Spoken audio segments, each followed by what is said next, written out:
1, 2, 3. Bismillahirrahmanirrahim. Assalamualaikum warahmatullahi Bentar, wabarakatuh. lagi makan. Oke, aman. Waalaikumsalam warahmatullahi wabarakatuh. Insyaallah. Mantap guys. Jadi selamat bertemu kembali bersama kakak. Semoga kalian bosan bertemu dengan kakak. Nanti kedepannya kita juga insya Allah akan undang teman-teman kakak. Jadi biar kalian nggak bosan ya. Tapi kakak masih coba hubungin. Soalnya pandemi kayak gini mereka juga jadi banyak jadwalnya. Padahal kalau nggak pandemi nggak ada jadwalnya. Karena zoom gitu kan. Jadi kalau zoomnya 2 belagang enak. Wih Trian, kimi no namanya wah.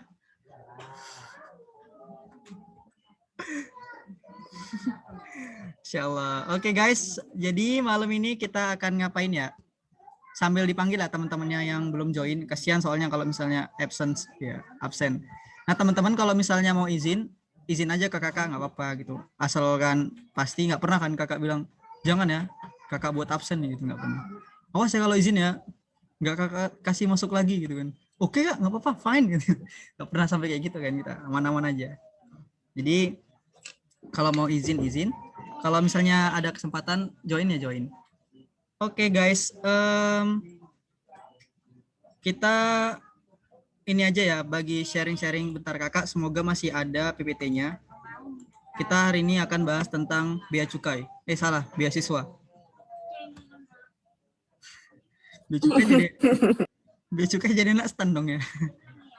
Ada yang ini impian terpendam yang pengen masuk stand tapi kayak gimana gitu, kurang pede atau memang mager tes lagi gitu. Ada yang aku dari SMP pengen masuk stand kak. Wih mantap. Akhir-akhir pernah pengen masuk kak. Aku juga kak akuntansi, tapi ya sudahlah. Ya sudahlah. Oke, nggak apa-apa guys. Mungkin biarkan itu jadi impian terpendam kita. Kakak juga pernah ikut stand, lolos, tapi ternyata pas di cross check data nggak tahu ya di Medan sistemnya gimana. Jadi dulu tuh kakak gagalnya di tes kesehatan gara-gara tinggi kakak kurang, lagi-lagi tinggi. Pas tes KAI kereta api gitu kan, itu juga gagalnya di tinggi. Jadi aduh 1 senti loh, kurang 1 senti lagi. Sedih nggak sih? Nggak sih, biasa aja.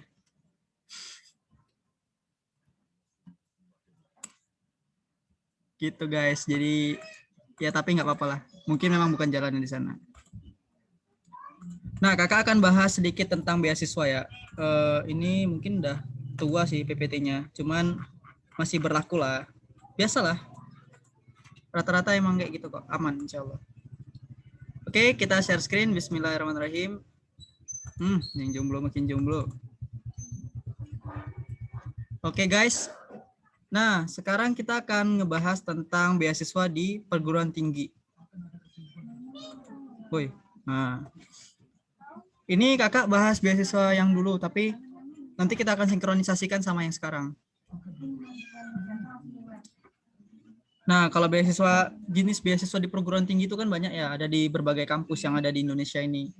Khususnya kalau kita bisa masuk kayak kampus-kampus besar itu beasiswanya itu turah-turah, bukan lambe turah, banyak gitu. Bahkan kayak di kampus kakak sendiri itu dulu ya bidik misi yang sekarang berubah namanya jadi sekarang? LPP. KIP kuliah. KIPK kak. KIPK ya. Nah, KIPK itu yang sekarang jadi KIPK. Kalau di tempat kakak gitu kan, sama di kampus sebelah di UNY itu kami tuh dicariin gitu kan dulu ada teman-teman yang nggak kebagian kuota gitu kan. Jadi meskipun dia UKT-nya 3, UKT tingkat 3 yang yang bayarnya itu 1 semester itu 3,5 juta, 4 juta kayak gitu. Itu masih bisa masuk coba. Saking banyaknya kuota. Jadi mereka tuh dikasih kuota, misalnya UGM dikasih kuota 1.500 gitu kan. Ya harus dipenuhin. Kalau enggak nanti untuk kedepannya kayak APBN nih. Untuk kedepannya jatahnya dikurangi. Kalau APBN kan dananya dikurangi ya kalau misalnya nggak habis kayak gitu. Makanya dicari-cariin. Nah, oke kita next. Jika saya bisa kuliah gratis, kenapa saya harus memilih yang berbayar? Ini Indonesia banget ya. Jika ada yang sulit, ngapain dipermudah? Jika kamu bisa, kenapa harus aku? Ya, jika Anda bisa, kenapa harus saya gitu. Jika Oke, bisa kelar. bayar, kenapa harus gratis gitu, Kak? Nggak gitu juga. Oke, first klasifikasi beasiswa. Nah, jadi beasiswa itu dibagi menjadi dua ya. Secara kategorinya, ada beasiswa untuk mahasiswa berprestasi, ada juga beasiswa untuk mahasiswa yang secara ekonomi kurang mampu gitu. Nah, untuk mahasiswa berprestasi sendiri itu biasanya terbagi dua. Ada beasiswa bidang akademik kayak gitu kan. Dia syaratnya itu tentang IPK. Nanti contohnya itu ada beasiswa PPA. PPA itu kayak prestasi akademik gitu. Program prestasi akademik di setiap kampus ada itu. Jadi nanti kita, tapi biasanya lebih kecil dari bidik misi sih. Setiap bulan nanti dikasih 300.000 atau 350.000 sampai 400.000 gitu kan, tergantung kampusnya. Kalau di UGM 400.000, kalau di UNAN itu 300.000. Nah, tapi uang kuliah kita digratisin selama 1 semester. Kalau misalnya IPK-nya bagus lagi di semester depan bisa ngambil lagi. Batasnya 3 kali ngambil berturut-turut kayak gitu. Terus ada juga berprestasi non akademik. Ini banyak banget yang kayak misalnya XL Future Leader gitu kan. Teman-teman nanti ini mulai siapin ya. Jadi kakak targetnya juga salah satunya bisa apa ya, ngasih gambaran teman-teman untuk daftar beasiswa. Jadi beasiswa yang terdekat nanti itu untuk di awal-awal ini biasanya memang belum banyak karena masih semester awal gitu kan. Nah, tapi kalau teman-teman mau nyoba beasiswa-beasiswa yang kayak Embangun Deso, terus Goodness yang biasanya itu kayak kuotanya kecil gitu kan. Kuotanya dikit tapi pesaingnya banyak dan marketingnya banyak banget gitu. Yang biasa di Instagram itu loh, yang suruh ngepost ini, ngepost itu gitu. Nah, jadi kalau mau nyoba nggak apa-apa. Itu beasiswa salah satu contoh beasiswa prestasi non akademik. Nah, yang terdekat sekarang ini ada beasiswa data print. Itu teman-teman bisa coba daftar meskipun semester 1, kayaknya bisa deh insya Allah. Jadi nanti pakai nilai rapot awal, nilai rapot semester 3, kelas 3. Itu beasiswa data print, dia cuman kayak kita disuruh buat esai doang, beli produk data print gitu kan, paling harganya 15.000. Habis itu nanti ada kodenya itu kita masukin sebagai syarat untuk daftar beasiswanya. Nanti beasiswanya dapat itu dari kisaran ada yang 200.000, 250.000, 400.000 sama 1 juta. Tapi itu sekali ngasih doang, kayak misalnya kayak lomba lah gitu. Cuman kuotanya banyak, ratusan.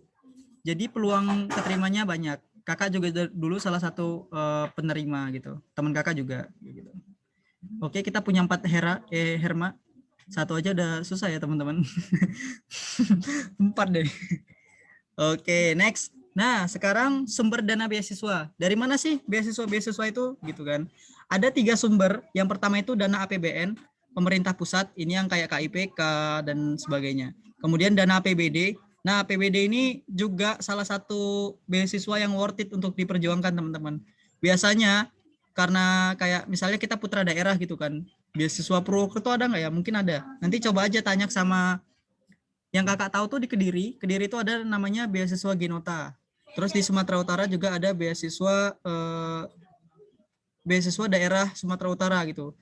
Jadi ada pemerintah provinsi, ada pemerintah kabupaten kayak gitu. Nanti teman-teman tinggal cari tahu aja gimana di daerahnya sendiri masing-masing. Biasanya ini lebih besar daripada beasiswa dari pemerintah pusat. Bahkan ada yang ngasih laptop kayak gitu. Herma. Terus yang terakhir itu dana PNBP, kayak perusahaan atau yayasan. Biasanya mereka kan punya CSR ya, kayak program, intinya tuh CSR itu kayak program pengabdian kepada masyarakat. Nah, salah satunya itu dalam bentuk beasiswa. Yang paling worth it banget itu tuh ada beasiswa Cargill dari Amerika gitu kan. Cargill itu bisa diakses di semester 5.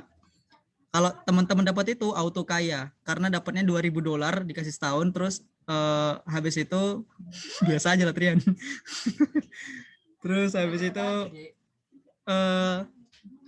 kita bakal ada pertemuan sama mahasiswa yang penerima beasiswa itu juga secara internasional skalanya di luar negeri kayak gitu. Sekalian dibuatin paspor, visa dan sebagainya. Kayak gitu. Itu salah satunya namanya beasiswa Cargill. Mungkin kalau teman-teman tertarik ini ya juga dicatetin beasiswa mana yang kira-kira relevan dengan teman-teman kayak gitu. Kemudian yang ketiga ini apa ini sih? Apa tuh bacanya? Ketutupan. Ketutupan kagak. Atasnya apa bacanya? Third beasiswa apa tuh? Beasiswa dan dari dana APBN ya? Dari dana APBN. Oke, di tempat kakak ketutupan. Beasiswa dari dana APBN itu banyak ya teman-teman. Ada contohnya itu bidik misi yang sekarang jadi apa sih? Apa tadi KIPK. Kemudian ada BBP, bantuan biaya pendidikan. Ini yang kakak bilang tadi ada PPA itu, program prestasi akademik gitu. Kemudian peningkatan ding. Peningkatan prestasi akademik.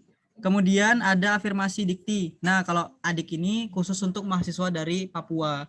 Jadi di Papua itu orang yang bisa sekolah sampai SMA aja itu cuman berapa persen? Dikit banget. Nah, makanya mahasiswa-mahasiswa yang mau kuliah itu didukung penuh, disupport gitu. Bahkan ada yang sampai dibeliin motor gitu untuk dia bisa kuliah. Dan sebulannya kalau orang Papua ini itu dapat 2 juta. Belum lagi gaji orang tua di Papua itu minimal tuh UMR itu ya 5 juta, 7 juta kayak gitu. Jadi satpam di Papua aja itu 7,5 juta. Jadi kalau misalnya anak di apa ya, dia orang Papua gitu mau kuliah di Solo atau di Jogja, itu auto kaya karena dia minta udah dapet beasiswa dari afirmasi 2 juta per bulan gitu kan. Terus dia minta sama orang tuanya lagi misalnya 1 juta, udah kaya dia. 3 juta per bulan mau ngapain, mau foya-foya gitu. Tapi ya biasanya mereka juga apa ya, banyak insecure-nya gitu teman-teman. Jadi nanti kalau kalian punya teman-teman dari timur, kakak saranin temenin mereka gitu, jangan sampai buat mereka merasa asing gitu. Nanti kasusnya kayak yang kemarin-kemarin itu ada yang kayak dikatain lah mereka kayak apa ya, yang kromosomnya mirip sama manusia kayak gitu kan. Jadi kan kasihan gitu, padahal kita sama-sama human gitu, kok rasis banget sih gitu, sama-sama orang Indonesia loh gitu. Terus yang terakhir ini ada beasiswa unggulan kerjasama Kemendikbud dengan perbankan. Nah, beasiswa unggulan ini dari Bank Indonesia juga worth it banget. Tapi bisa diakses di semester 3. Kalian siapin nanti minimal IPK-nya. Kalau IPK kalian itu minimal 3, bisa dapat 1 juta per semester. Terus dapat dibayari uang kuliah dan ada program-program pembinaan karakter kayak gitu. Terus yang kedua, ada beasiswa unggulan. Nah, beasiswa unggulannya ini programnya itu dikasih 1,5 juta per bulan. 1,5 juta per bulan. Nah, dulu teman kakak ada, tapi syaratnya IPK harus 3,5 gitu. Jadi di semester 3 IPK-nya 3,5. Itu beasiswa unggulan. Kakak masih nge-record kan ini?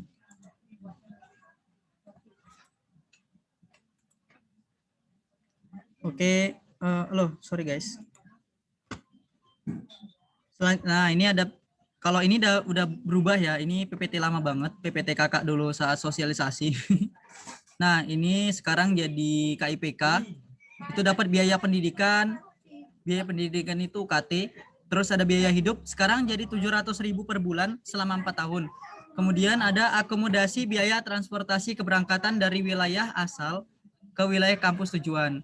Jadi ini juga salah satu hal yang menguntungkan ya. Jadi kalau misalnya dari luar Jawa apalagi gitu, nanti kita awalnya pakai uang kita sendiri, terus tiketnya itu jangan dibuang, nanti diganti di kampusnya. Jadi kita dapat biaya keberangkatan awal gitu. Awal doang tapi ya, pas mau masuk kampus kayak gitu. Tapi sekarang di KIPK nggak tahu ada atau enggak. Nah, terus ini nah, yang kedua itu ada ini beasiswa PPA tadi. Kisarannya masih sama ya sampai sekarang kayak gitu. Dari 300.000 sampai 400-an ribu per bulan. Nah, ini tengok nih. Afirmasi dikti biaya Papua itu. Jadi mereka tuh dikasih biaya SPP itu 2.400.000. Kalaupun uangnya nggak segitu, misalnya UKT-nya dapat UKT 1, ya udah, berarti sisanya diambil sama mereka. Ini ada beasiswa 3T, terus ada beasiswa unggulan Dikbud. Ini berubah ya, sekarang jadi 6 juta per semester atau 9 juta per semester kalau beasiswa unggulan. Nah, ini yang dari dana APBD, ada beasiswa Pemprov Jabar. Teman-teman yang dari Jawa Barat bisa akses ini. Ini kayak apresiasi sebagai kita putra daerahnya gitu. Ada beasiswa Pemprov Riau, ada beasiswa Pemda daerah lainnya gitu. Nah, kemudian ini dari dana PNBP. Ada Basnas. Basnas ini sekarang udah 700.000 ya per bulan teman-teman dari beasiswa Basnas ini. Jadi worth it juga, tapi sama kayak biasa di Ethos dari lembaga dompet duafa kayak gitu. Terus kalau maksudnya dari lembaga zakat gitu. Nah, ini Accenture, gimana sih bacanya? Kayak gitulah. Ini kalau teman-teman mau KKN gitu. Terus ada Sumitomo. Ini juga lumayan besar, sekarang udah naik mungkin ya. Sri Boga, tapi ini enggak yang kakak bacain yang ini aja deh, yang worth it. Nah, kalau ini kakak nggak tahu sih Aeon ini apa. Tapi banyak banget ya, 50 juta per tahun. Mungkin teman-teman bisa cek di sini nanti www.aeon.co.id. Uang. Jadi tuan krep semuanya malam ini. Oke, kemudian ada harta jasa pembayaran elektronis. Enggak recommended. Ini Bank BNI Syariah. Ini juga beasiswa dari bank-bank itu banyak. Kalau dari BRI ada di semester 2 biasanya itu namanya Smart Scholarship. Kalau nanti di semester 4 itu jadi Brilliant Scholarship. Nah, bedanya kalau di Smart Scholarship itu teman-teman nanti cuma dapat uang aja 500.000 per bulan. Tapi kalau di apa tadi Kak bilang? Brilliant Scholarship dari BRI. Di sini belum ada nih karena baru. Di BRI itu 1 juta per bulan selama 2 tahun, terus dikasih asrama juga. Tapi bisa diakses di semester 5.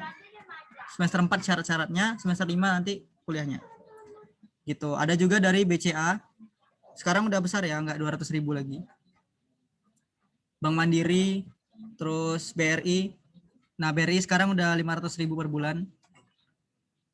BTN, bank-bank itu banyak. Cuman kalau kakak sih nggak terlalu nyaranin kalau nggak bank-bank syariah ya teman-teman. Soalnya takut menghindari sih hal-hal yang berkaitan dengan riba. Tapi kalau teman-teman mau akses juga nggak apa-apa gitu kan itu bagian dari CSR-nya. Terus ada beasiswa dari Coca-Cola, ada dari Gemagraha, Indosemen, terus ini IIEF. Tapi kalau kakak yang worth it juga salah satunya tuh beasiswa Cargill sih. Kalau IEF ini nggak tahu sekarang masih ada atau enggak. Tapi Cargill itu setiap tahun ada dan yang diambil itu lumayan kuotanya tuh sekitar 25 orang skalanya nasional. Jadi persaingannya juga lumayan ketat sih. Karena duitnya juga banyak. $2.500 atau $2.000 gitu per tahun. Ini beasiswa JNE. Sambil lumayan ini. Terus ada Lotte Scholarship Foundation, Mitsubishi. Terus banyak banget teman-teman, nanti bisa akses kalau kakak saranin mulai follow ini IND atau IDN ya. IND beasiswa di Instagram. Itu banyak banget ngasih info tentang beasiswa yang berlaku sekarang. Untuk yang terdekat itu kalau nggak salah itu ada beasiswa Karya Salemba 4 sama beasiswa Data Print. Nah, teman-teman tuh buat timeline-nya terus dikasih list persyaratannya. Nanti diceklistin. Kira-kira bisa nggak nih aku daftar beasiswa ini gitu. Terus ditargetin. Kebanyakan sih kenapa kakak saranin teman-teman juga untuk menulis gitu kan? Karena nanti kemampuan menulis itu bakal dipakai untuk ngelamar apapun. Bahkan ngelamar anak orang juga sekarang bisa pakai proposal gitu kan. Jadi harus benar-benar serius dalam belajar. Biasa aja dong. Dalam belajar dunia literasi gitu teman-teman. Banyak banget soalnya kayak beasiswa sekarang itu yang diperhatiin itu esai kita. Ada juga nulis motivation letter. Biasanya tuh banyak juga di beasiswa. Motivation letter itu kayak ya surat motivasi. Alasan kenapa sih kita itu mau ikut beasiswa itu dan alasan kenapa mereka harus menerima kita sebagai penerima beasiswa dari mereka kayak gitu. Itu namanya motivation letter. Kalau untuk S2 juga nanti kayak gitu, tapi masih panjang ya perjalanan teman-teman. Yang penting bagus-bagus aja lah kuliahnya. Saran kakak juga perbanyak pengalaman di samping juga meningkatkan kemampuan akademis, karena kemampuan akademis doang itu nggak akan membuat kalian bisa diterima kerja di mana-mana gitu. Jadi yang dicari itu juga sekarang itu pengalaman, magang, internship kayak gitu-gitu. Itu penting banget bagi kalian teman-teman gitu. Sama kalau bisa mulai sekarang nih dicari kalian itu mau fokus ke apa ya, mengasah skill apa, soft skill apa, hard skill apa gitu kan. Ada skill itu ada dua ya, hard skill sama soft skill. Hard skill itu yang berhubungan sama linear dengan jurusan kalian. Soft skill itu kemampuan kayak interpersonal gitu kan, terus critical thinking, kemudian adaptability gitu, kayak kemampuan untuk bisa menyesuaikan diri dengan lingkungan gitu kan. Biomimicry, bukan ya, bukan jadi bunglon, enggak, tapi kemampuan beradaptasi itu kayak kita tuh mampu berhadapan dengan situasi serumit apapun gitu, dan kita tetap tenang. Itu orang-orang yang adaptif terhadap perubahan ya gitu. Terus juga bisa belajar ini, mulai belajar desain grafis bagi yang tertarik gitu kan, atau videografer gitu, karena itu bakal kepake. Dan banyak banget misalnya nih sambil skripsian nganggur gitu kan, ya udah jadi desain grafis aja dulu, kerja magang-magang di desain grafis, lumayan uangnya, bisa untuk tambah-tambah uang jajan, pemasukan kayak gitu. Terus ada bantuan skripsi, belum inilah ya gitu. Terus ada semen, PT Shell, Tanuto Foundation. Tanuto Foundation juga worth it sekarang ini, beasiswanya 800.000 kalau nggak salah per bulan. Terus selain apa tadi, nah salah satu lagi yang worth it ini perusahaan rokok sih.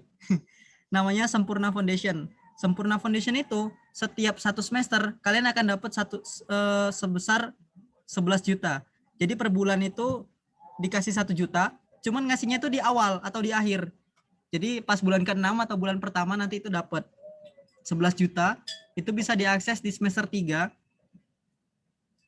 Nah, kenapa 11 juta? Kan sebulannya 1 juta ya. Terus biaya UKT dikasih mereka tuh 5 juta. Teman kakak yang kakak bilang anak HI itu, kakak ada cerita belum ya? Jadi dia tuh gap year 2 tahun guys. Gap year 2 tahun demi bisa masuk ke HI UGM. Awalnya dia nyoba dia memang pengen ke HI UGM gitu kan, cuman nggak pernah kesampaian. Pertama dia nyoba hukum UB, nggak keterima. Terus tahun berikutnya dia nyoba hukum UIN Syarif Hidayatullah gitu kan, nggak keterima juga karena dia benar-benar nyari peluang gitu.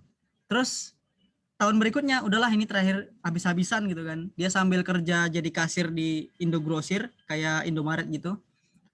Terus alhamdulillah dia keterima di HUGM dan dia selesai dengan 3,5 tahun. Jadi memang kayak yang kemarin kita bilang, setiap orang itu punya waktunya masing-masing gitu. Jadi kita jangan bandingin diri kita sama orang lain. Santai aja kayak gitu. Teman kakak loh buktinya 2 tahun nunggu gitu kan, terus dia lulus 3,5 tahun dan langsung dapat kerja gitu kan. Beasiswanya dapat beasiswa Sempurna Foundation. Jadi 1 bulan itu dapat 11 juta gitu kan. UKT-nya dia cuma 500.000. Jadi 4.500.000 itu masuk kantong. Ya nanti sama kami traktiran kayak gitu kan. Padahal kemarin itu minggu lalu masih sama gitu kan. Masih makan nasi pakai gorengan gitu misalnya. Terus tiba-tiba, ya McD katanya gitu. Wah, ini anak sombong banget mentang-mentang jadi kaya. Tiba-tiba gitu kan. Gitu. Nah, terus ada ini ya, beasiswa-beasiswa yang kayak gini.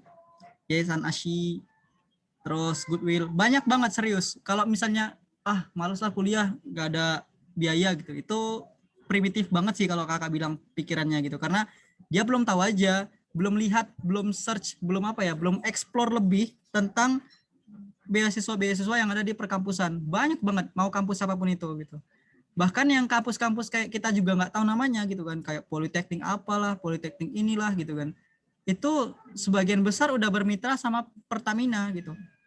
Karena juga mereka ingin naikkan rating ya, perusahaan-perusahaan itu ingin naikkan rating, jadi semakin banyak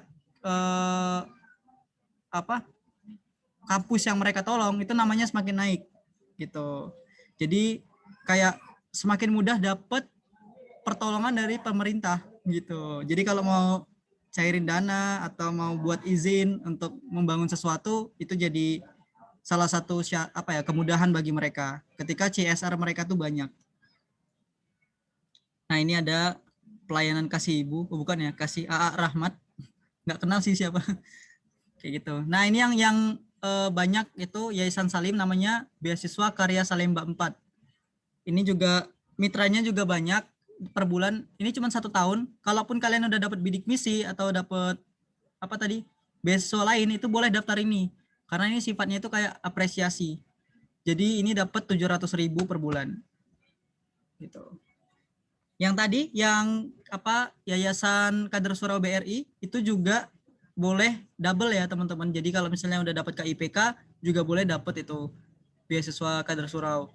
Lumayan kan, Kader Surau 900.000 gitu kan. Terus Kader Surau itu BRI, lebih terkenal dengan nama Kader Surau gitu. Nah, kenapa kakak kalau yang di BRI ini kakak nyaranin, karena mereka tuh di bawah pengelolaan BRI Syariahnya bagian Baitul Mal. Jadi insya Allah kakak nggak tahu ya, tapi lebih aman lah untuk kita kayak gitu. Itu yang YBM BRI, ditambah lagi 700.000 dari KIPK, jadinya 1.600.000 kan lumayan tuh. Gitu teman-teman. Terus ada Super Smart, Toyota Angkasa Pura, CIMB Niaga, ini juga besar ya, 1 juta per bulan. Sekarang udah lebih besar lagi, 1.250.000 atau 1.500.000 gitu per bulan. Ditambah lagi laptop. Tapi biasanya ini untuk di tahun-tahun akhir gitu. Nah, ini ada Bank Internasional Indonesia juga. Kalau bank-bank tuh banyak banget sih, karena ya mereka juga banyak uang. Ini Pertamina Foundation, kalau sekarang itu namanya Sobat Bumi, beasiswa Sobat Bumi. Mungkin teman-teman juga udah sebagian udah pada tahu ya. Itu terkenal banget, nanti kita dikasih 500.000 per bulan selama 1 tahun kayak gitu. Nah, jadi intinya tuh banyak banget. Nah, untuk jenis beasiswa sendiri itu ada 3 ya, teman-teman. Yang pertama itu beasiswa yang ngebayarin uang kuliah kita. Uang kuliah kita sama ngebayarin uang saku. Jadi dikasih uang biaya hidup. Itu beasiswa yang pertama. Terus tipe yang kedua, beasiswa yang kedua itu ngasih kita tempat tinggal dan akomodasi. Akomodasi gitu. Nah, kemudian sorry guys, ada kucing. Manjat-manjat dia. Oke, yang terakhir itu ada beasiswa apresiasi. Bentuknya tuh kayak Excel feature leader, data print, dan sebagainya. Perlu teman-teman ketahui, 3 kategori beasiswa ini itu bisa diambil ketiga-tiganya. Cuman masing-masing satu. Yang ngasih tempat tinggal itu satu gitu kan, yang ngasih beasiswa uang saku sama biaya kuliah itu satu. Terus yang terakhir itu yang ngasih kita beasiswa apresiasi kayak data print, Excel feature leader, terus good news dan sebagainya. Jadi masing-masing satu kayak gitu. Kalau yang 3 ini bisa diambil banyak. Gitu. Nah, tapi kalau teman-teman ngambil beasiswa sejenis itu biasanya nggak bisa. Misalnya kayak rumah kepemimpinan ini sama Kader Surau, atau rumah kepemimpinan sama biasanya kayak Studi Ethos gitu. Itu kan mereka udah sama-sama dari lembaga zakat gitu kan. Terus yang dikasih itu sama tempat tinggal. Nah, jadi teman-teman nggak bisa. Jadi harus milih mau tinggal di kepemimpinan RK gitu kan, rumah kepemimpinan, atau mau tinggal di Biaya Studi Ethos kayak gitu.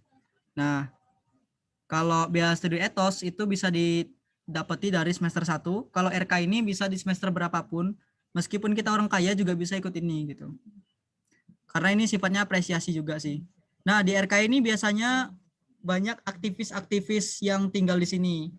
Nah, kalau lanjutan dari Biaya Studi Ethos itu namanya Beasiswa Bakti Nusa. Kalau teman-teman tahu Fatur, teman kakak di FKG 2015, tahu kan Presiden Mahasiswa BMKM UGM? Nah, dulu kakak salah satu kementeriannya gitu kan, di BEM. Nah, beliau itu salah satu penerima manfaat Bakti Nusa. Beasiswa Bakti Nusa dari Dompet Duafa. Lanjutannya etos. Nah, itu untuk orang-orang aktivis-aktivis gitu. Bisa diakses itu di semester 6. Nah, kalau ini RK bisa diakses di semester 5. Kalau memumpuni. Biasanya yang jadi presiden apa ya, BMKM atau pengurus-pengurus besar kayak kesekretariatan gitu kan. Terus ada senat KM kayak gitu. Yang pokoknya organisasi-organisasi penting di kampus, perkampusan kayak gitu, orang-orang besarnya itu biasa lahir dari sini, teman-teman. Rumah Kepemimpinan, XL Future Leader, sama apa namanya, Bea Studi Etos atau Bakti Nusa kayak gitu. Jadi dari situ semua tuh lahir biasanya kayak gitu. Jadi teman-teman bisa nyiapin syarat-syaratnya, nanti bisa dicari ya. Ini Bea Studi Etos sekarang dapatnya itu 700.000 kalau nggak salah. 700.000 atau 600.000 ya? Seingat kakak 700 sih. Nah, kenapa sih sekarang itu Bea Studi Etos di Jawa tuh dihilangin? Karena mau pemerataan. Jadi beasiswa yang di Jawa itu dialokasikan ke luar daerah. Makanya sekarang kayak Universitas Tadulako yang ada di timur sana gitu kan, Universitas Patimura, terus Universitas Mataram kayak gitu kan. Sama yang di Sumatera itu ada Universitas Jambi, Bengkulu, yang dulu nggak pernah terakses beasiswa sekarang dapat gitu. Nah, kan Bea Studi Etos itu salah satu cabang dari Dompet Duafa Pendidikan. Dompet Duafa punya banyak bidang nih. Salah satunya itu bidang pendidikan. Ya Mo, ya Herma. Itu Dwi sama Neza tersesat, Kak. Tolong bantuin.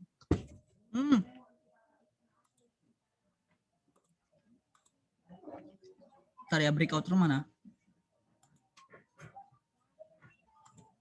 TOEFL. Oke, masuk kalian, masuk. Mana, udah join mereka? Belum masuk. Belum masuk ya? Oke, anak-anakku. Kalian tersesat di mana, Nak? Si Neza belum ya? Neza belum, Kak. Apa jangan-jangan mereka ngechat kakak ya? Oh iya.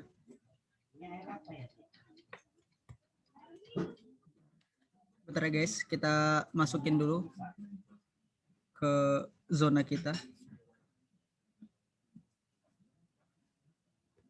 Siapa lagi yang belum? 1, 2, 3, 4, 5, 6, 7, 8, 9, 10, 11, 12, 13. 13 ya? Sama kakak 13 ya? Oke. Belum ya? Belum join ya? Niza ya?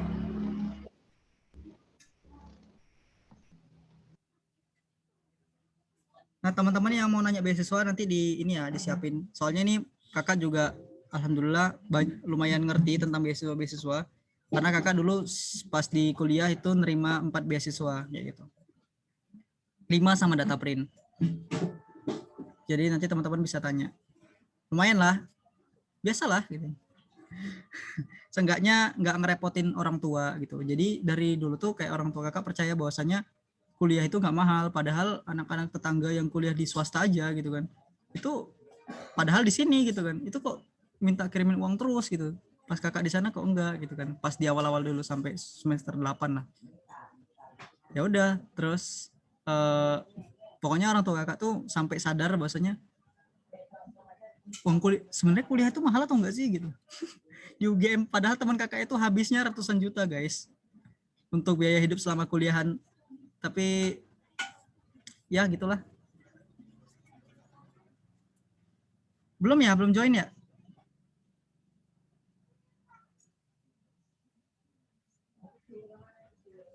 Oke, mungkin kita sambil ngelanjutin aja ya. Loh, Dwi Fajar keluar lagi.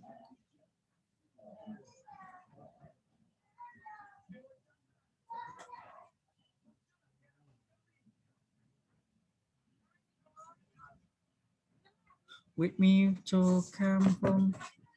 Oke, mungkin kita lanjut aja dulu sambil nunggu Neza nanti lanjut. Nah, jadi kalau di Bea Studi Etos ini sendiri gitu, seleksinya itu nanti ada beberapa tahap ya. Pertama seleksi berkas. Di seleksi berkas itu yang paling penting, poin utamanya itu kebutuhan teman-teman terhadap beasiswa itu. Jadi seberapa butuh kalian terhadap beasiswa ini, itu yang akan membuat jadi pertimbangan kalian akan diterima. Gitu. Terus kayak ini kan dari dompet duafa ya, berarti fokus utamanya itu orang-orang yang kurang mampu kayak gitu. Nah, terus apalagi? Nah, salah satunya juga nanti ada motivation letter. Teman-teman itu buat surat motivasi. Apa sih yang memotivasi kalian untuk daftar beasiswa ini, dan kenapa sih kalian tuh harus diterima di sini gitu. Gitu, teman-teman. Nah, kalau di sini kakak saranin gitu kan, jangan cuman kalian ngasih tahu pengennya apa, tapi juga tulis tentang kontribusi yang bisa kalian lakukan dengan beasiswa pemilik beasiswa itu gitu. Misalnya kayak di dompet duafa ini gitu kan. Nah, kalian bawa tuh permasalahan tentang zakat. Gitu kan, bahwasanya zakat itu memang potensi utama untuk mengatasi kemiskinan di Indonesia gitu kan. Karena kalau kalian cari data potensi zakat itu beribu-ribu triliun ternyata di Indonesia. Tapi sekarang orang yang sadarkan zakat itu masih dikit gitu. Nah, terus bersama ini mungkin kalian akan membantu untuk menyadarkan orang-orang tentang pentingnya zakat kayak gitu. Terus dan sebagainya gitu. Teman-teman, percayalah teman-teman, kayak di lembaga zakat itu sebenarnya kalau orang Indonesia sendiri ya, kita itu zakatnya lancar, sedekahnya lancar, udah kita tuh nggak bakal banyak orang-orang yang miskin melarat gitu, nggak ada lagi. Minimal mereka makannya mereka tuh bakal ditanggung kayak gitu, bakal ketanggung sama kita kayak gitu. Jadi ya makanya sadarin kalau misalnya kita udah wajib zakat ya kerjain itu kayak gitu. Oh iya, Neza udah masuk tadi ya? Oke, udah. Udah, Kak. Oke. Lanjut ya teman-teman. Nah, kuotanya terbatas. Ini biasanya per kampus itu sekitar 15 sampai 20-an. Kayak gitu orangnya. Paling banyak sih biasanya tuh 17-an ya gitu. Tergantung kuota yang tersedia di setiap daerahnya. Nah, ini biasanya sifatnya sih kayak rahasia gitu. Jadi nanti di akhir-akhir baru kita tahu. Karena kan nyesuaiin sama amil yang masuk ya kayak gitu. Uang yang masuk kayak gitu. Kayak gitu. Terus ini dapatnya memang 8 semester. Terus kalau teman-teman di sini enaknya juga kalau misalnya punya prestasi itu seumur etos. Seumur etos itu kita dikasih 3 sampai 5 kali support prestasi namanya. Jadi kalau misalnya mau lomba, jadi peserta aja gitu kan, delegasi kemana gitu. Kalian minta buat proposalnya juga nggak ribet. Nah, nanti itu bisa dapat uang tergantung besarannya dari 500.000 sampai 3 juta kayak gitu. Gitu teman-teman. Jadi salah satu kenikmatannya adalah dengan mengikuti banyak lomba, banyak delegasi, selain kalian menambah pengalaman gitu kan, pengetahuan, juga kalian bisa menambah pemasukan. Jadi kerjaannya apa selama mahasiswa gitu kan? Kerjaan mahasiswa itu apa? Lomba itu bisa jadi kerjaan. Tapi kalau kakak sih ya jangan cuma ikuti lomba buat proposal cuma untuk menang kayak gitu kan. Jangan. Kalau bisa benar-benar diimplementasikan, diaplikasikan sampai jadi. Karena banyak tuh orang pengen dapat duitnya doang, habis itu selesai. Jadi nggak ada kebermanfaatannya. Buat alat untuk mengatasi mendeteksi sampah kayak gitu kan. Tapi alatnya nggak jadi, duitnya udah diterima, alatnya nggak jadi kayak gitu. Nah itu jangan jadi kayak gitu ya. Pokoknya tanggung jawab sama apa yang udah dimulai kayak gitu. Terus ini dia super prestasi dalam dan luar negeri. Oke, kayak gitu. Itu dari Bea Studi Indonesia atau Bea Studi Ethos. Sekarang namanya Ethos ID. Gitu. Baru ganti nama. Terus, nah ini ada testimoni. Mari selalu optimis, tidak ada impian yang terlalu tinggi bagi orang yang yakin dan terus berjuang untuknya. Kejar impian adik-adik, siap kakak, bagaikan kuda yang melompat dan berlari jauh. Pantang mengeluh, pantang mengaduh. Tekad pun bulat dan utuh. Majang. Mau buat puisi dia. Perlakukan waktu luang dan hari libur semaksimal mungkin untuk belajar dan berikhtiar. Ambil waktu malam sebagai kendaraan untuk bersimpuh padanya. Semoga dengan begitu Allah ridho dengan kerja keras kita yang berujung pada pencapaian visi yang nyata. Semangat berjuang menuju kampus perjuangan. Kuliah tak gentar. Nah, teman-teman, penugasan akhir kita tuh kan ada tentang ini ya, visualisasi mimpi. Itu juga nanti dipakai di etos atau di rumah kepemimpinan.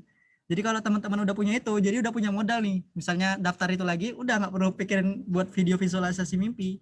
Karena udah ada dari kita gitu. Nah, ini ada tips untuk apa itu? Tips mendapat beasiswa ya? Ketutupan soalnya. Itulah pokoknya. Di sini ada 6 TH tips, tapi di sininya 8. Oh, ini yang ke-6 ya. Oke, yang pertama itu memiliki akun email dan blog kampus kayak gitu. Ketentuan setiap kampus beda-beda. Ini nanti bisa diakses di kampusnya, tapi jarang kok ini yang nomor 1. Terus yang kedua, standar minimum IPK itu 3. Jadi minimal teman-teman pertahanin untuk 3 ini ya.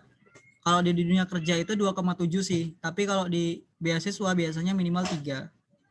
Kalau misalnya bisa dapat 3,5 itu juga bagus. Tapi kalau sampai 3,8 sampai 4 itu biasanya agak ragu mereka karena orang yang terlalu ambisius itu biasanya sering menghalalkan berbagai cara, meskipun nggak semuanya. Gitu. Terus mayoritas minimal untuk semester 3, kecuali beasiswa kayak KIPK, terus data print, terus apa lagi tadi? Biaya studi etos gitu-gitu. Terus punya sertifikat prestasi. Nah, teman-teman kan ini pada prestatif ya dulu ya. Nggak mesti prestasi, organisasi juga gitu. Itu bisa dilampirin sebagai bukti bahwa kalian itu belajar di sekolah dulu tuh nggak cuman sekolah belajar akademis gitu, tapi juga bermanfaat dan skill kalian tuh terasah dengan baik kayak gitu. Terus kalau di berbagai beasiswa itu ada yang menyaratkan tentang surat keterangan tidak mampu. Atau sekarang bisa kalau pakai KIP kayaknya udah bisa, atau kartu BPJS, kesejahteraan sosial dan sebagainya. BPJS pemerintah itu. Nah, ini juga opsional ya yang sertifikat TOEFL ini, TOEFL, IELTS, TOEIC kayak gitu. Nah, kakak lagi canangin nih, nanti target kita di akhir gitu kan, teman-teman akan diadakan tes TOEFL, cuman kakak lagi ngajuin sama LC gitu kan, bahwasanya adalah output yang harus kita jadikan, jangan dari kitanya aja gitu kan, kita kasih ke adik-adiknya gitu. Nah, kakak baru mencanangkan bahwasanya kita akan ada tes TOEFL. Nah, jadi kakak bilang gitu kan, kalau bagi mahasiswa yang berhasil, kakak manggil kalian udah nggak siswa lagi sih, mahasiswa gitu kan. Bagi teman-teman atau adik-adik LC yang udah berhasil dapat 500 ke atas TOEFL-nya, itu kita buatin sertifikat gratis kayak gitu. Tapi kakak masih canangin. Semoga di ACC ya teman-teman. Karena itu sertifikatnya bakal berguna untuk kalian selama 1 tahun ke depan. Kalau sertifikat pakai TOEFL ITP. Gitu. Kemudian tidak sedang menerima beasiswa dari instansi lain, kecuali jumlah beasiswa dari institusi lain belum mencapai beasiswa hidup standar. Enggak sih, kalau ini nih intinya yang tadi kakak bilang, yang ada 3 itu. Jadi beasiswa bayarin uang kuliah sama biaya hidup, kemudian beasiswa yang bayarin tempat tinggal, sama beasiswa yang dapat prestasi gitu. Jadi masing-masing ini boleh diambil satu, kecuali yang ketiga. Yang ketiga ini boleh sebanyak-banyaknya. Jadi kalau kalian udah daftar data print, mau daftar Excel feature leader gitu kan, mau daftar apalagi tadi karya Salemba 4 kayak gitu, itu boleh. Banyak-banyak aja. Tapi kalau misalnya kalian ini ya kayak punya prinsip hidup, ya udahlah aku satu aja gitu kan, itu nggak apa-apa juga. Kayak kemarin kan kita dapat kedatangan pemateri yang dia bahkan menolak beasiswa gitu kan, karena dia ngerasa ada orang lain yang lebih butuh dari dia gitu, dia masih mampu kayak gitu. Kalau kalian punya idealisme seperti itu nggak apa-apa. Oke, terima kasih teman-teman. Jadi itu materi tentang beasiswa. Monggo kalau ada yang mau ditanyain, dan harus ada yang ditanyain ya. Udah ada yang nanya? Oh, belum. Kak Zain, Nah. aku mau nanya. Iya, Neza, silakan. Aku tuh pernah baca kalau nggak salah TOEFL tuh ada yang ITP sama IBT bukan Kak? Iya, benar. Nah, itu tuh bedanya apa? Terus bedanya TOEIC, TOEFL sama IELTS itu apa? Terus biasanya yang sering digunain itu yang mana? Oke, kakak jawab ya. Bedanya kalau ITP itu adalah biasanya itu singkatan dari Institutional Testing Program. Nah, kalau IBT itu dari Internet Based Test. Nah, jadi kayak yang lebih valid itu IBT karena sertifikat TOEFL-nya bisa dipakai sampai 2 tahun. 2 tahun atau ya 2 tahun. Tapi kalau ITP doang itu biasanya rentangnya 6 bulan sampai 1 tahun. Nah, bedanya apa sih? Lembaga penyelenggaranya.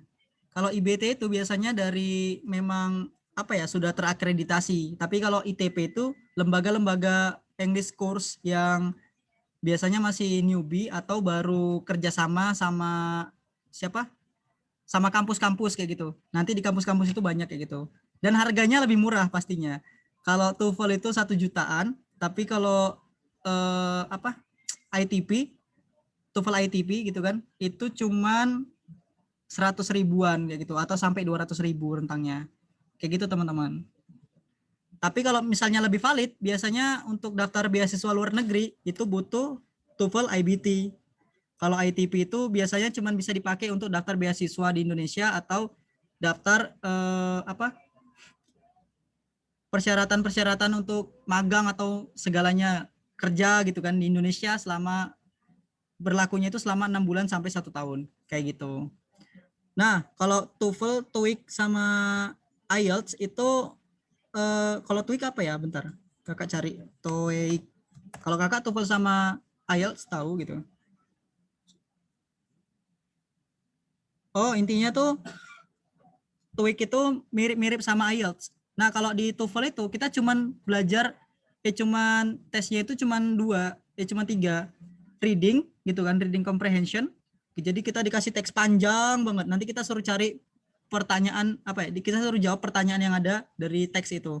Dan itu juga pening juga sih kalau kita nggak bisa teknik scanning sama skimming. Baca cepat gitu. Gitu. Tahu poinnya apa. Terus ada juga kalau di TOEFL ya, ada juga listening. Listening itu biasanya 40 soal. Kayak gitu. 40 apa 50 ya? Kayak gitulah teman-teman. 50. Listening itu 50 soal, kemudian reading itu 50 soal, grammar yang sedikit 40 soal. Jadi ada 3 biasanya. Dan itu semuanya nulis-nulis kan. Jadi cuma satu yang dengerin. Nah, kalau IELTS itu ada speakingnya juga. Hah, Hermalia kenapa ini? Oke, kalau apa tadi IELTS itu ada speakingnya. Jadi kita juga bakal dilatih speaking impromptu, dikasih topik sama native speaker kayak gitu kan. Nah, kita jawab apa yang dia tanya kayak gitu. Biasanya itu tentang isu-isu terkini gitu teman-teman. Itu kalau IELTS. Kalau TOEIC tadi yang kakak baca, dia ada listening, reading, speaking, sama writing. Jadi mirip-mirip IELTS juga sih. IELTS juga kayak gitu. Nah, skala nilainya juga kalau TOEFL itu biasanya paling tinggi itu 667. Jadi standar nilai paling tertingginya itu 667. Kalau TOEFL IBT berapa ya? TOEFL IBT beda. Jadi pakai skalanya beda-beda. Nah, ini dia. Nilai maksimum kalau di TOEFL ITP itu ada 667. Kalau di TOEFL IBT itu 120. Gitu. Jadi kalau misalnya nilai 80 biasanya diminta itu 80 standarnya. Kalau TOEFL di Indonesia itu 450, untuk daftar S2 itu 500 kayak gitu. Jadi standarnya sampai situ aja. Jadi kalau misalnya mau daftar beasiswa luar negeri pakai TOEFL itu 550. Nah, untuk penggunaannya gimana sih Kak gitu kan? Kalau penggunanya sendiri TOEFL itu masih dipakai sih di berbagai kampus. Itu tergantung kebijakan kampusnya masing-masing. Kalau untuk daftar di Indonesia biasanya masih pakai TOEFL sih rata-rata. Tapi kalau di luar negeri itu udah banyak juga yang pakai IELTS, terutama di Eropa. Di Eropa sama di Australia gitu. Nah, kenapa Australia juga? Karena Australia juga kan negara apa ya? hasil jajahannya Inggris gitu. Makanya benderanya mirip-mirip. Gitu. Nah, jadi kayak gitu Neza. Apakah terjawab atau ada yang kurang ini terjawab? Jawab Kak, makasih banyak. Ya, sama-sama. Teman-teman lain ada yang mau nanya lagi? Guys, Mau nanya Abdullah, dong Kak. Abdullah itu siapa sih guys? Oke.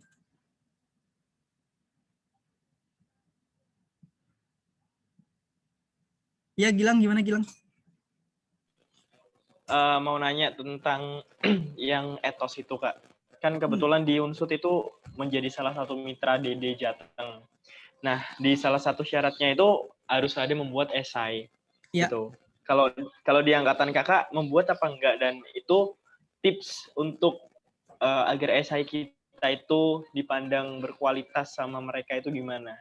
Oke. Udah? Cukup Gilang?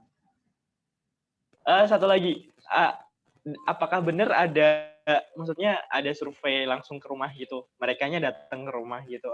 Oke. Oke, kakak tanya yang kakak tanya, kakak jawab ya. Pertanyaan yang pertama tentang apa tadi?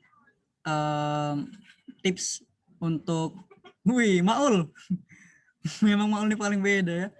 Dark, temanya tuh kayak apa ya? Blue gitu. Mantap Maul. Oke. Jadi kalau untuk Maul pakai baju PNS apa gimana tuh? iya ya udah PNS aja Enggak, nih. ini habis pulang dari les. Oh, les apa? Karate. Bukan. Les wangsit. Oke. Semangat ya guys. Oke, kakak jawab ya pertanyaan dari Gilang tadi. Untuk pertanyaan yang pertama, gimana sih kak tips di angkatan kakak itu ada enggak? Kalau di zaman kakak itu enggak ada esai, tapi adanya motivation letter. Tapi itu mirip-mirip aja sih sebenarnya.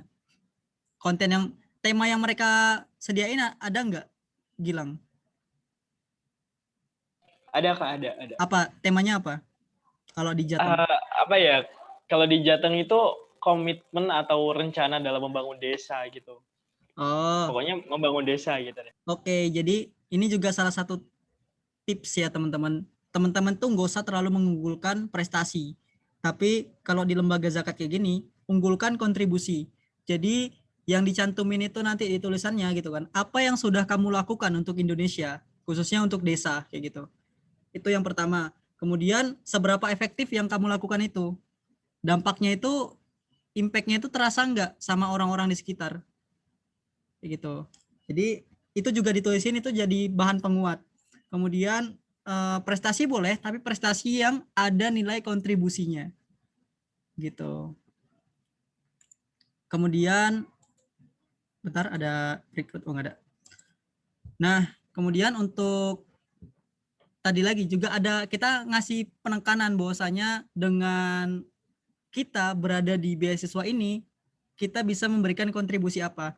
Kasih nilai ini, kasih take and give gitu. Jadi kita ngambil ilmu dari apa tadi? Program-program yang dicanangkan Dede Jateng tadi gitu kan.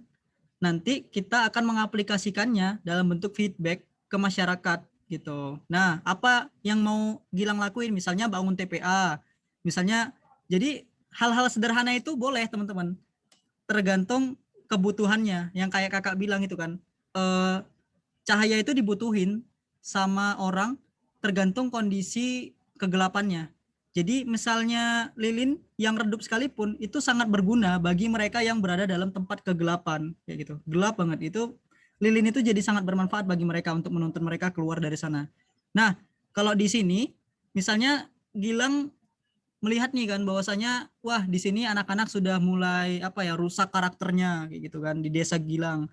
Terus Gilang di sana juga orang yang peduli masjid itu udah berkurang kayak gitu. Nah, Gilang pengen kolaborasi nih membangun pemuda di sana gitu kan, menggerakkan pemuda untuk aktif lagi dalam membuat program-program di masjid, mengaktifkan remaja masjid. Kemudian Gilang juga buat salah satu programnya itu adalah mengaktifkan kembali TPA yang ada di sana. Kenapa? Karena di sana juga TPA itu belum ada, tapi Misalnya kalau udah ada pun masih jarang-jarang gitu kan yang ngelakuin beasiswa, yang pengajarnya itu masih malas-malesan.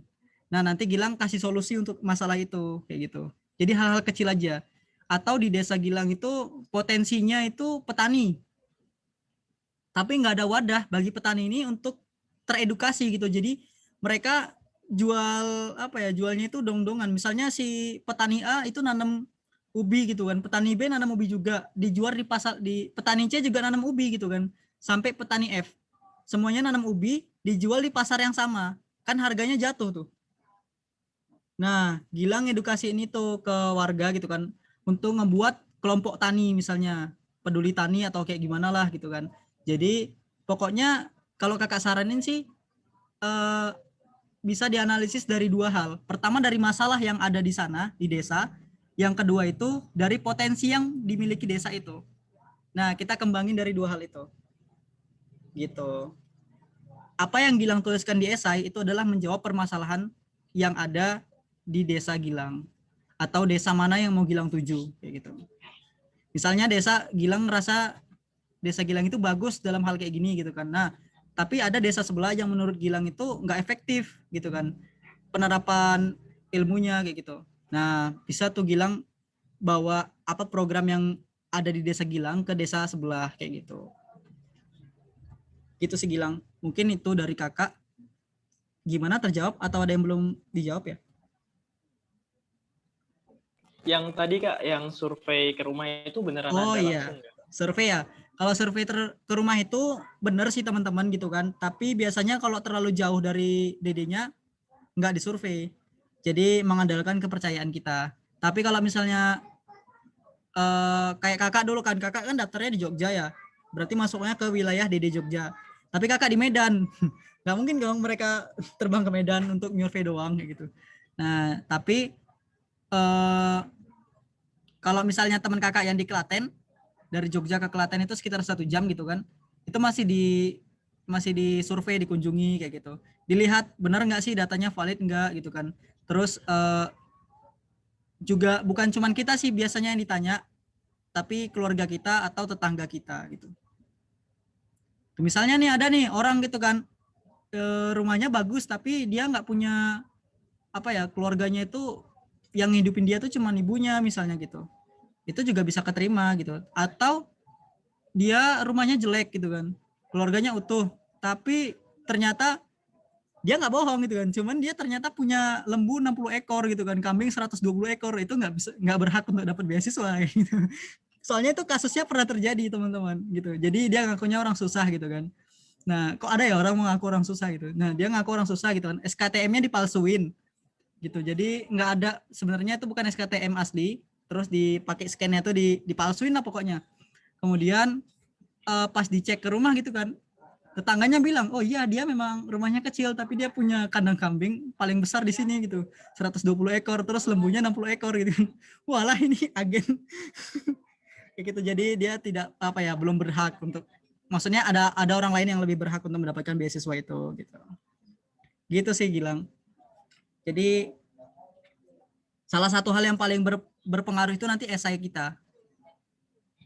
Gitu. Jadi kalau bisa, kalau kakak dulu kan motivation letter ya, sekarang itu mungkin esai.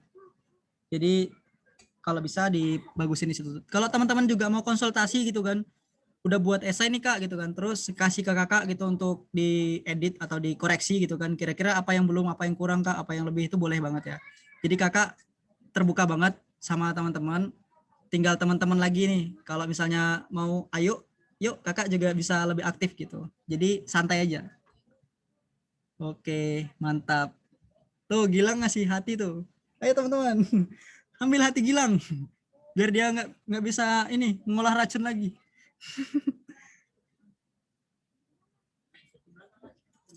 Ya teman-teman lain ada yang mau nanya lagi? Mumpung gratis. Nanti kalau udah bayar Aku susah. mau nanya, Iya, siapa tadi? Lauza ya? aku Oh, Neza. Oke, Neza. ini kalau misalnya nanti ada listening gitu, biasanya pakai aksen apa kak? Pakai aksen apa ya? Sepaham kakak sih biasanya British. Ya gitu. Jadi karena kan lembaga TOEFL, IELTS, apalagi khususnya IELTS ya. Kalau IELTS itu dari sana. Tapi kalau misalnya speakingnya itu bebas. Jadi tergantung kitanya kayak gimana. Dan kalau bisa sih kita nyesuaiin sama pembicaranya gitu. Tapi kalau di listening kebanyakan British, makanya kakak suka juga belajar dari Skinny Vibes yang lagunya biasa kakak puterin yang tadi tuh. If you happy. Kayak gitu lah. Tapi kakak nggak pernah nyanyi. Tapi Kak, Neza yang gimana? Gimana Gilang? Saya pernah dengar kalau misal yang TOEFL itu fokusnya ke American. Nah, yang IELTS, apa namanya IELTS ya benar. Itu ke British. Bener nggak sih Kak? Kalau yang sejauh yang kakak tahu ya, biasanya itu masih tetap British juga, kecuali kayak ada kayak pernyataan idioms atau sebagainya itu juga kan banyak kayak apa ya, kata-kata yang kayak tahu nggak sih yang kayak gini, stop pulling my leg kayak gitu. Kan kalau diartiin itu jangan pukul kakiku kan, tapi intinya tuh jangan bercanda gitu. Atau a piece of cake kayak gitu. Jadi kata-kata yang apa sih idioms loh, kata gimana ya bilangnya, kata-kata yang artinya tuh tidak seharusnya kayak peribahasa gitu-gitu tuh pakai American biasanya gitu sih Gilang yang kakak tahu. Soalnya kakak udah apa ya beberapa kali tes TOEFL, yang kakak denger sih kayak pengucapannya sih kayak British gitu, apa ya lebih fasih dia, nggak kalau American kan kayak bahasa dinosaurus gitu kan. lebih suka-sukanya aja kayak bahasa Medan gitu. Neza, thank you Gilang koreksinya. Gimana Neza, terjawab? Terjawab, Kak. Makasih. Siap, sama-sama. Teman-teman lain ada yang mau nanya lagi? Kak mau izin bertanya. Oke, siap Lauza.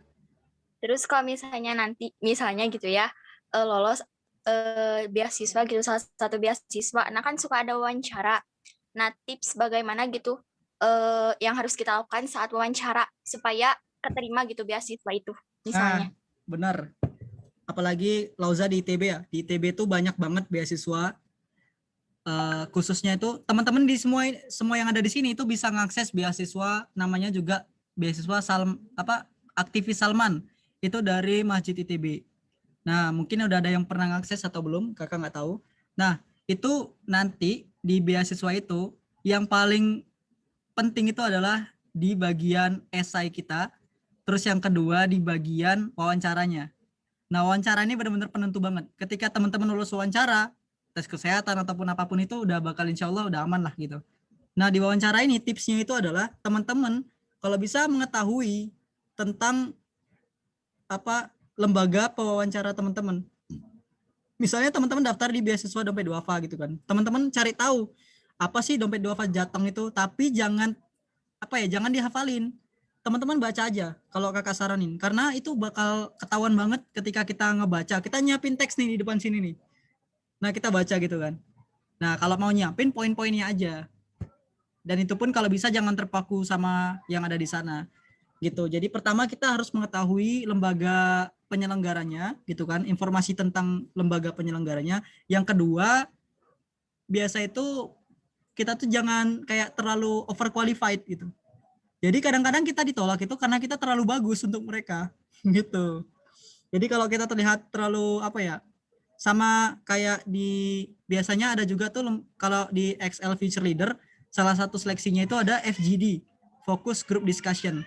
Nah, di situ tuh nanti teman-teman perannya gimana jadi orang yang bisa menjadi penengah dari case yang ada gitu. Misalnya dikasih satu kasus nih, yang satu pro, yang satu kontra gitu kan. Yang pro terlalu aktif gitu kan, yang kontra terlalu aktif. Nah, teman-teman ngambil jalan tengah.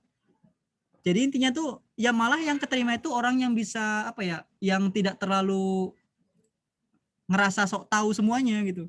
Jadi kita memang nggak wajib tahu semuanya, Maul. Oke, Maul dari planet mana? Oke, jadi Lauza intinya yang pertama itu kita harus tahu tentang beasiswa penyelenggara, dan itu dicari tahunya di jauh-jauh hari, jangan di deket-deket hari. Kedua, siapin checkpoint-checkpointnya. The key of information dari yang mau kita sampaikan. Terus kita coba latih-latih dulu supaya kelihatan natural. Jadi bisa nih naturalnya itu dilatih-latih gitu.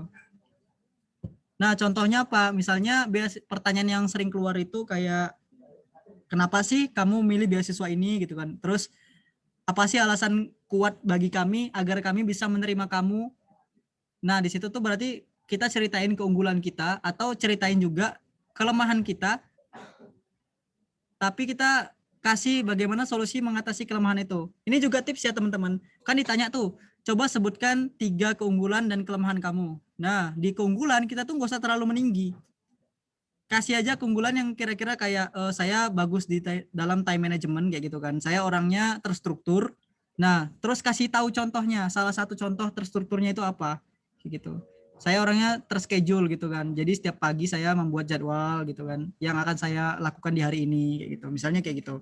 Terus di kelemahan, untuk menunjukkan kelemahan, teman-teman itu juga jangan terlalu merendah gitu kan. Oh, maaf Kak, apalagi yang di ini ya kelebihan ya. Maaf Kak, saya cuma manusia biasa yang banyak kelemahannya kayak gitu kan. Atau coba sebutkan kelebihan kamu. Aduh Kak, apa ya Kak? Saya bukannya mau sombong kayak gitu. Jangan kayak gitu ya teman-teman. Saya nggak bisa apa-apa kayak gitu kan. Tapi saya punya sertifikat banyak Kak sebenarnya kayak gitu.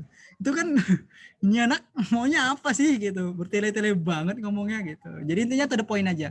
Nah, kalau untuk kelemahan tipsnya itu kalian sebutkan, teman-teman sebutkan kelemahan kalian yang punya solusi. Maksudnya ada apa ya, solusi untuk mengatasi kelemahan tersebut. Misalnya saya orangnya itu tidak terstruktur Kak gitu kan. Jadi nggak suka, oh bukan, saya orangnya itu nggak bisa kerja di deadline Kak gitu. Jadi biasanya kalau dapat tugas saya langsung kerjain gitu. Atau saya orangnya pelupa Kak, makanya biasanya saya nyiapin notes atau apa ya, kayak bawa catatan kecil untuk menyampaikan apa yang akan untuk menuliskan apa-apa yang mau saya sampaikan ketika berbicara di depan publik kayak gitu. Itu salah satu kelemahan yang ditolerir gitu. Jadi jangan juga nunjukin kalau kita tuh lemah banget gitu kan. Aduh Kak, apa ya Kak? Kelemahan saya banyak Kak. Saya nggak bisa apa-apa Kak. Saya nggak bisa apa Kak gitu. Jangan kayak gitu juga. Jadi intinya tetap apa ya? Kalau dijawab pertanyaannya, kakak saranin terbiasa dengan latihan kayak gitu kan. Jadi suruh temen nih nanya gitu kan. Lauza punya teman misalnya Nafa gitu kan. Nah Lauza tanya ke Nafa, Nafa coba deh tes aku untuk wawancara. Lauza buat list-list pertanyaannya gitu kan, kasih ke Nafa, nanti Nafa tanyain, terus Lauza jawab. Nanti Lauza minta cross check ke Nafa gitu. Aku tadi terlihat natural atau terlihat ngafal kayak gitu. Itu juga bisa salah satu solusi. Karena teman kakak itu baru daftar beasiswa Salman dan dia ketolak gara-gara ketahuan apa, kayak dia kayak ngerasa sok tahu gitu kan. Kamu tahu berita apa Indonesia, tentang Indonesia hari ini gitu kan. Oh, saya tahu tentang Omnibus Law gitu kan, tentang RUU KPS PKS kayak gitu kan, rancangan undang-undang apa PKS kayak gitu. Terus yang satu lagi dia bilang tentang ini RUU Cipta Kerja gitu kan. Dia ngomong kayak gitu. Tapi pas ditanya, oh iya, coba sebutkan yang kamu ketahui tentang Omnibus Law gitu kan. Dia mikir lama. Terus dia kayak kelihatan ngetik gitu kan. Oh, kamu ngetik ya, kamu searching ya kata. Waduh, itu jelek banget sih. Kayak ketahuan banget kan jadinya. Makanya terus dibilang sama pewawancaranya gitu kan. Nggak apa-apa, kamu tuh nggak mesti jadi Tuhan untuk bisa tahu semuanya gitu. Jadi kalau mau nanya tahu semuanya, kami mending tanya Google katanya gitu. Tapi kami pengen tahu jawaban natural dari kamu gitu. Nah, kakak saranin itu sering-sering latihan untuk bisa jadi natural kayak gitu sih. Jadi perbanyak jam terbang. Gitu Lauza, kuncinya untuk diwawancara. Jangan terlalu inilah, pokoknya terlihat superior gitu. Ada lagi yang mau ditanya teman-teman?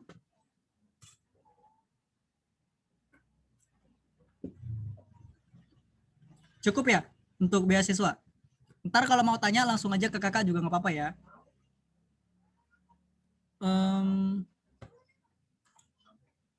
Oke.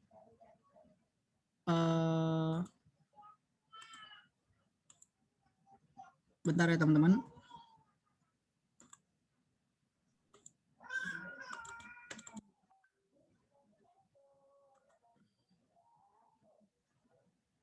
Suaranya kedengeran nggak ya?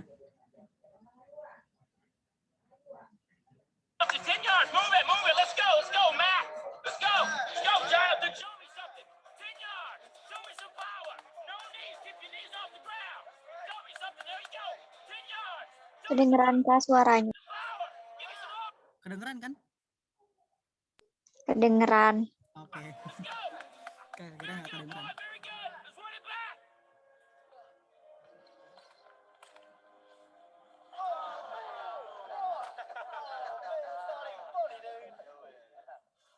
So, Coach, how strong is Westview this year? A lot stronger than we are. You already written Friday night down as a loss, Brock? Well, not if I knew we could beat them. Come here, Brock. You too, Jeremy. What, am I in trouble now? Not yet. I want to see you do the death crawl again, except I want to see your absolute best. What, you want me to go to the 30? I think you can go to the 50. 50. I can go to the 50 if nobody's on my back. I think you can do it with Jeremy on your back. But even if you can, I want you to promise me you're going to do your best. Oke, teman-teman sekalian latihan ini ya, listening ya. Jadi coba nggak usah lihat apa subtitlenya. Your best. Okay. You going to give me your best? I'm going to give you my best. All right, one more thing. I want you to do it blindfolded. Why? Because I want you giving up at a certain point when you can go further. Get down. Jeremy, get on his back. Get a good tight hold, Jeremy. All right, let's go, Brock. Keep your knees off the ground, just your hands and feet. There you go. A little bit left. There you go. Show me good effort. That way, Brock. Keep coming. There you go. It's a good start. A little bit left. A little bit left. There you go, Brock. Good strength.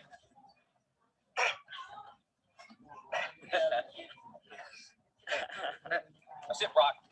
That's it. Not to the 20 yet? Forget the 20. You give me your best. You keep going. That's it. No, don't stop, Brock. You got more in you than that. I ain't done. Just resting a second. You got to keep moving. Let's keep moving. Let's go. Don't quit till you got nothing left. There you go. Keep moving. Keep moving. Keep moving, Brock. That's it. You keep driving. Keep your knees off the ground. Keep driving it. Your very best. Your very best. Your very best. Keep moving, Brock. That's it. That's it. That's it. Keep going. Don't quit on me. Keep going. Keep driving it. Keep your knees off the ground. That's it. Your very best. Don't quit on me. Your very best. Keep driving. Keep driving. There you go. There you go. That's it. You keep driving. Keep your knees off the ground. Keep driving it. Don't quit till you got nothing left. Keep moving, Brock. That's it. That's it. That's it. Keep going. I want everything you got. Come on, keep going. It hurts. Don't quit on me. Your very best. Keep driving. Keep driving. There you go. There you go. He's heavy. I know he's heavy. I'm bad out of strength. Then you negotiate with your body to find more strength, but don't you give up on me, Brock. You keep going. You hear me? You keep going. You're doing good. You keep going. You not quit on me. You keep going. It hurt. I know it hurt. You keep going. You keep going. It's all hard from here. 30 more steps. You keep going, Brock. Come on. Keep going. Burn. And let it burn.